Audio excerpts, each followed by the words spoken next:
Okay, well, my name is Cindy. I am 28 years old. I'm from the southwest side of Chicago. I'm a lot of fun. I do a lot of cool stuff when I have the chance. And that pretty much sums it up. Now, you say you were raised in Chicago all your life then, right? Yeah. How would you say about your stay in Chicago, well, at least your experiences being here? I mean, this is by far my favorite American city. You know, the people are good, the food is good, the city's fun. Okay. I feel safe You feel safe? most of the time. Yeah, given today's climate, yeah, that's been a huge fucking thing.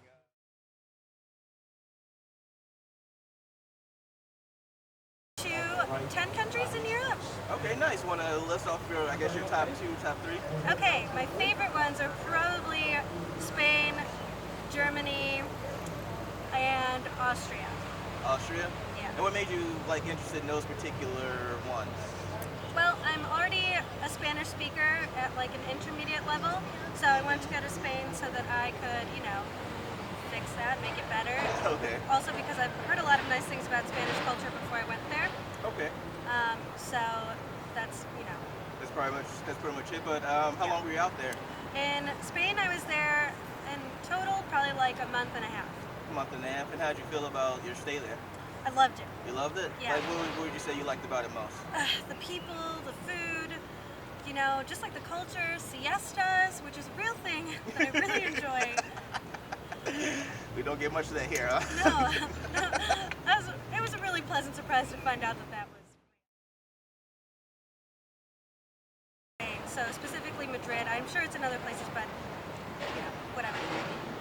They do like tapas, so you order something called a caña, which is just like a small thing of beer, and with every beer that you order, they give you food.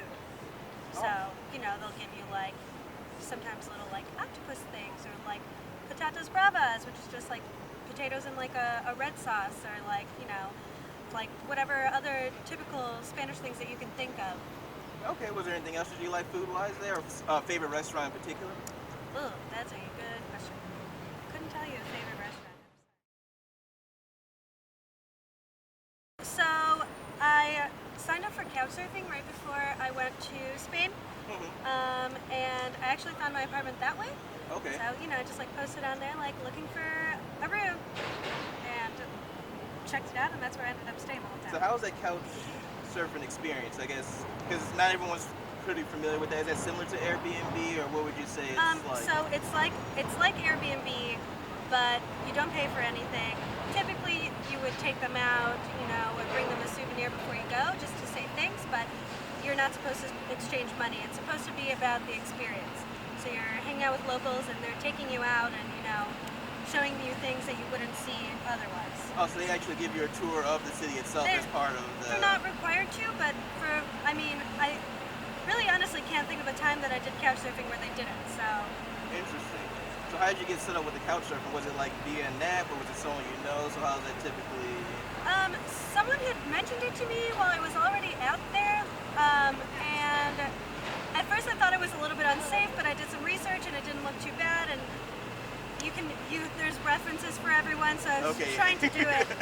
So you have any tips for anyone that might want to try the couch surfing versus, I guess, Airbnb or other services, so they won't get like, you got that one crazy person who's out there. You got any tips to like kind of safeguard against that? I definitely look at people's references, because you might see 1,000 good ones, but that bad one might be important.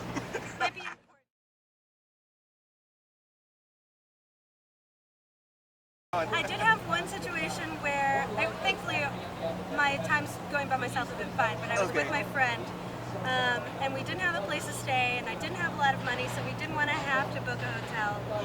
And it was an American guy. He's like, I'd be so happy to help a fellow American, and he wasn't just looking to show American girls around. So in Spain, it was easy. People are friendly. If you can speak any Spanish, they're impressed. You can just walk around. Nobody's going to treat you differently. Okay. You're just a normal human living your life, And as far as like, because obviously there's some cultural differences, was there like a big shock between what you've experienced here in America versus there, or anything that you noticed in particular that stood out, whether it's good or bad, but just in general? Honestly, I can't think of anything bad, but Okay. people in general are a little bit more. Even though it's a European country, I feel like they have a more of a like Latin feel because Okay. everyone cares about their families more. It's very family oriented. Okay. That's why in Europe you get so many vacation days and stuff because people want to enjoy life. Okay. You That's know, awesome. I have an aunt that has been to many more places than me. Okay. And I have cousins that have also like moved around a lot to different countries, and always seeing those postcards and stuff growing up really made me want to do it too. So she used to send you postcards about the places she traveled Yeah, and everything like that. my Nice. like little cousin doing ballerina classes in Japan, or Oh, like nice. just doing normal stuff, but in really cool places. Spent like 5 months in France. Okay. And how was it out there? Some of the stereotypes are definitely true. Such as. If you walk up to a French person and you don't try to speak French to them, they will not be happy with you. Gotcha. And everyone in pretty much Europe learns English. Okay. Maybe not to like a level of English where you can like have like a normal conversation, but everyone knows everything, or at least a little bit. Just to get by general So directions, food, things. I like know that. that when people were telling me that they didn't understand me, they were lying. And was it the same situation in terms of you were doing like a combination of Airbnb and like the couch surfing while you're out there as well? No, actually, I was trying to like spend an extended period of time in Europe. And the reason I didn't stay in Spain was because I wasn't finding a job, but then I found an opportunity in the suburbs of Paris. Okay. So I was an au pair, like a nanny, and so I just lived in their house with them. Type of deal. I would visit France again. I don't ever have a desire to spend that much time there, but Spain, if I could find a job there today, I would be there You today. would be a gotcha. Awesome.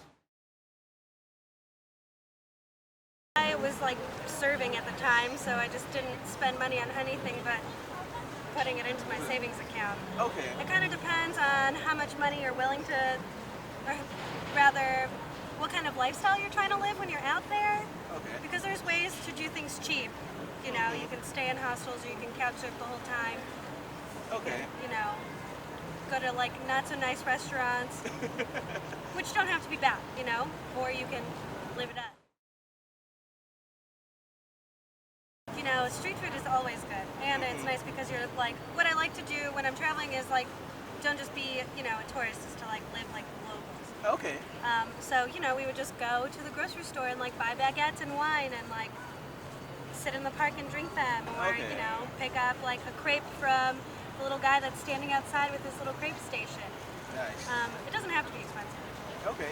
And what about, I guess, the taste of the food there? Because one thing I noticed myself when traveling a bit, like the food tastes hella different, even if it's a very similar meal. Like the steak tastes different, ice cream is like. Did you have that same experience? What would you say? I did. I do remember thinking that the Burger King in France was a lot better than the Burger King. And what? Just in what way? I mean, it just tastes fresher. Things are definitely fresher there. In Europe, you don't even have to refrigerate your eggs or milk. Really? Yeah, because it's I not know that. pasteurized like we do here. So is this just the overall longer shelf life, or you just kind of just let it sit out? They don't put so many, honestly, I don't know if it's shelf life, but they don't put so many preservatives and stuff in things, so they don't have to be stored like that. I mean, I did meet a lot of nice people, but one of my favorite parts of like being by myself, lost and confused, was actually in France. Okay. I was taking like their version of the metro to the suburb that I was living in. They made an announcement in French, which I don't speak. Okay. So obviously I didn't know what they were saying.